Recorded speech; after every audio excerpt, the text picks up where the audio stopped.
Thank you so much for taking out the time to come on the platform. I really appreciate you. I know you got a lot of things to do.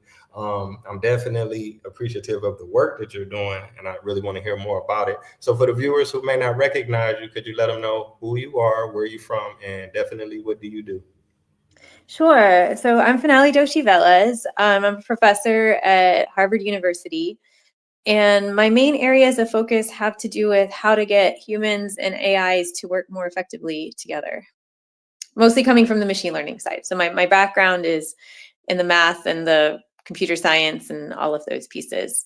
But as I've gone forward in my career, I've realized just how important it is to make sure we're building these things so people can actually use them effectively for beneficial purposes. Some of my applications involve healthcare, and most recently, AI-assisted negotiation for humanitarian conflicts. When did you develop this passion for computer science and numbers and things like that? Is this something that you've always wanted to do, or did you kind of develop a passion for it later in life?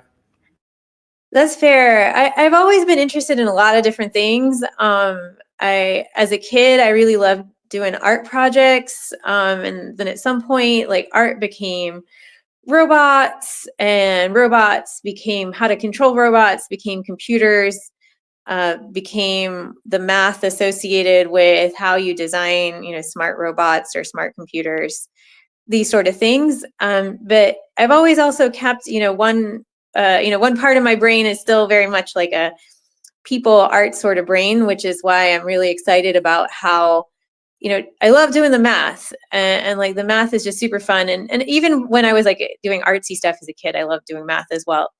But I want it to be valuable for people to actually have a purpose, not just because it's beautiful. Wow. Okay. Okay. That's amazing because a lot of people they find math and science so challenging, and it's something that you're very passionate about, and that's very inspiring.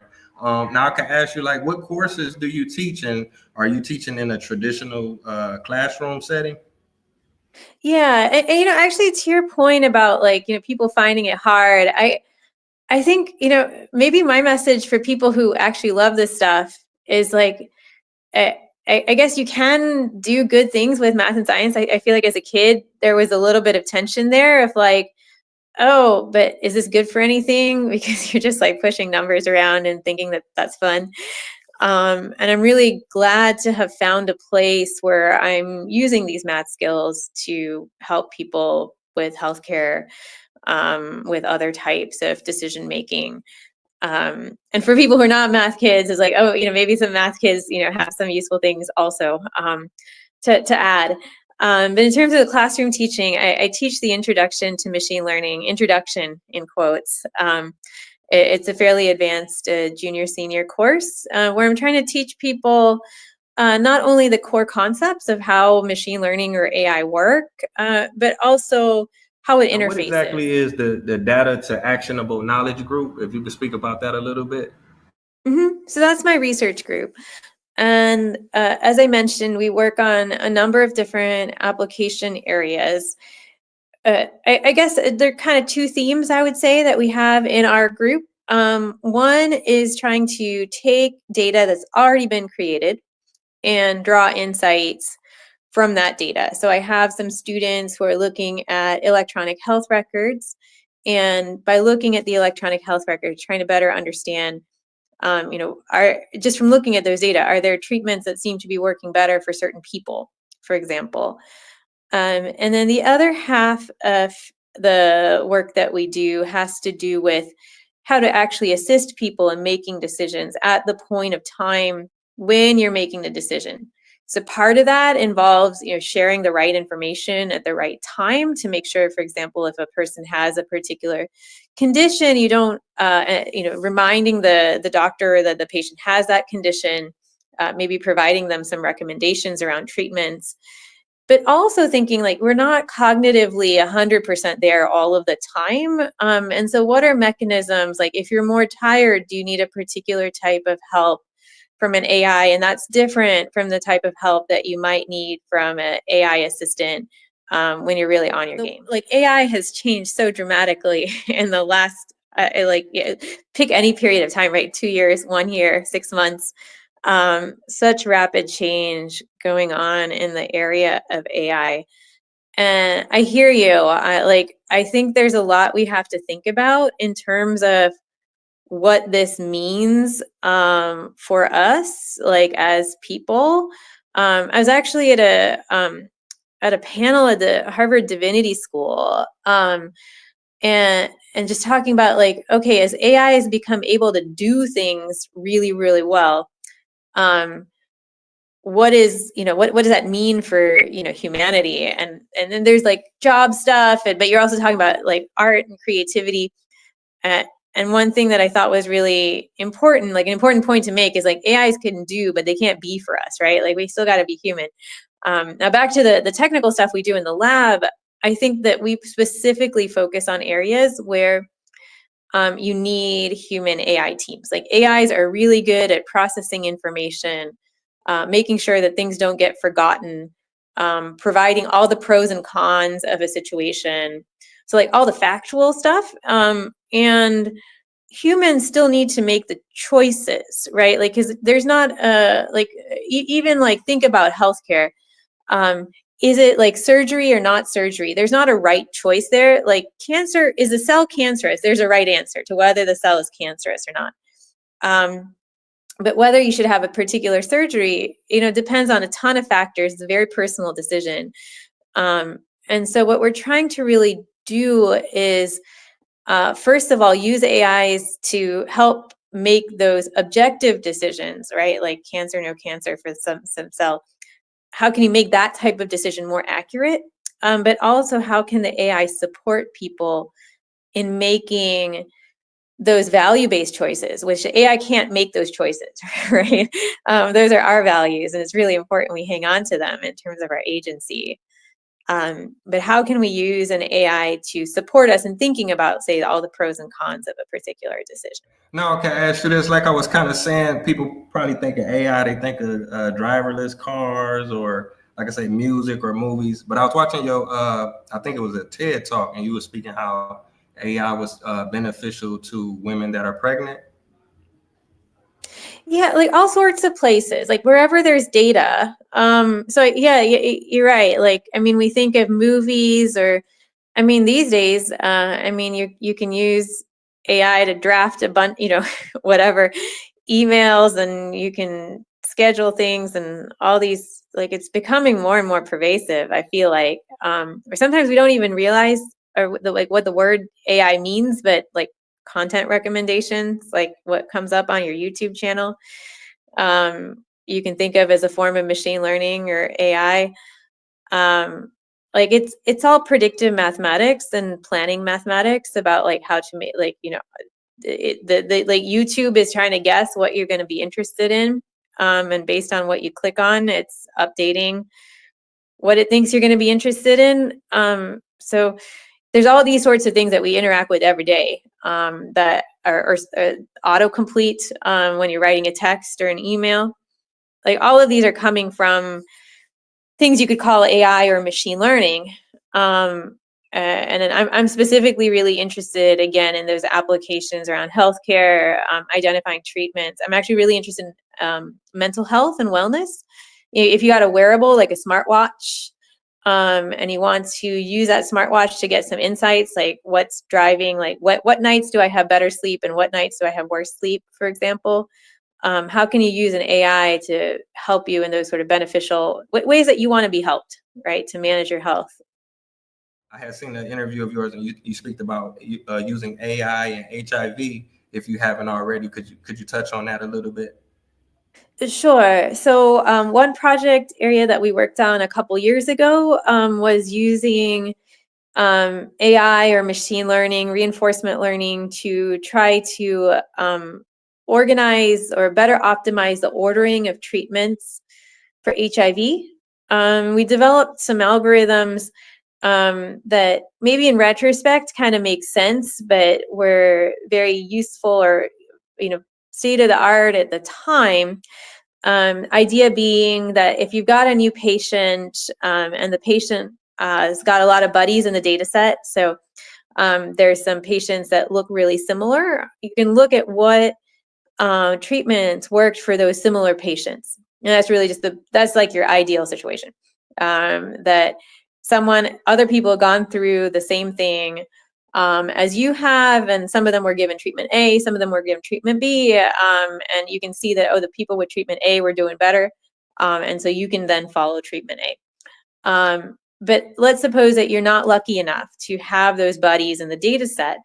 Then rather than find someone who's really different than you and say, I hope that I'm kind of like this person, what we found is that it's better to go to a simplified model of how HIV works, in a relatively simple model is better than assuming that you're like someone who's really different than you. And then we also applied this. This was my by the way, I have to highlight, this was my postdoc at the time, now a professor at Imperial College, Sonali Parbo, really led this work. And we also found that between the EU and South Africa, there's certain strains that are shared and certain strains that are not shared. And again, being able to say, oh, like if someone in South Africa has a similar strain to those that are common in the EU, then we have the EU registries. We can use that to help inform predictions of which treatments will work. But if there aren't matches, if the strain doesn't match, then actually it's a bad idea, which again makes sense. And the tricky part is trying to figure out whether there's a match and all of this when you don't have all the detail. You don't even know what a strain is, right? You kind of have to infer, or the details of what the strains are. You have to infer all of this from the data.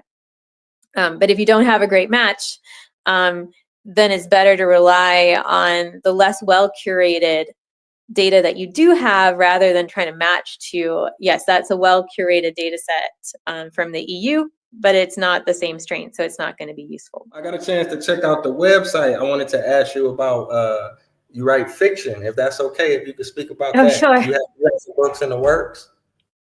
Yeah. Thanks for asking. So this is the right brain that never left. As I said, even as a kid, I really liked doing art projects and stuff like this. My fiction doesn't really relate to my technical work at all. I'm really interested in fantasy that highlights positive views of how we can build better worlds together. I feel like a lot of fantasy these days, there's a lot of dystopian fiction around, and I can understand, given our times. But I really like to highlight positive, how people can work together to solve problems, how curiosity and compassion can get you a long ways in whatever situation that you're trying to deal with. I draw from some of my South Asian traditions that I grew up with in my fiction, but that's that's my other half of brain. Trying to help make useful things with math, and also trying to help imagine better futures through fiction. Forest bathing, what exactly is that, and is it something that's just recreational? Is it beneficial to you health wise, or? Yeah, I mean, okay, I can't point to the deep traditions. It's like a thing in Japan. But for me, it's just being around nature. I love being amongst trees. Tropics are totally my thing. So time that we spent in Southeast Asia while I was in sabbatical in Singapore, but just in general, I think that for me, being amongst trees in nature, there's something just spiritually very deep about that, and feeling this. There's a peacefulness. There's a connection to everything that's around you. It's very centering. I definitely love nature. I feel like a lot of people take it for granted, but it has a lot of physical, nutritional, and even totally. Mental health benefits. Yes, yeah. ground. I mean, hopefully we don't have Yeah. to list out all the benefits to be like nature's worth having around, but yes. Yeah, like I think there's so many benefits from hanging out in nature. Yes, indeed, most definitely. And you mentioned Singapore. That's definitely a beautiful place. I've been there. I'm gonna have to go back again. I'm a world traveler. I've been to 70 countries, so I love Wow. traveling. Yeah, I really enjoy it. Okay, one last question. I was gonna ask you about now you write lyrics. I got a chance to check out the music videos. They're educational, they're catchy. I really like them. How long have you been doing that, and what's the inspiration behind those? Yeah. So the very first music video, we were asked to do a presentation for the incoming PhD students. And one of the folks in the lab just kind of all of a sudden was like, what if we do a music video? And I love to write, and parody lyrics are totally like something I just love doing. So I was like, I'll be the lyricist. And someone else in lab was like, I'll do silly dancing. And someone else was like, actually, I sing with like an actual group. And there it was. And that was the first one, and it became a tradition for a while in the lab.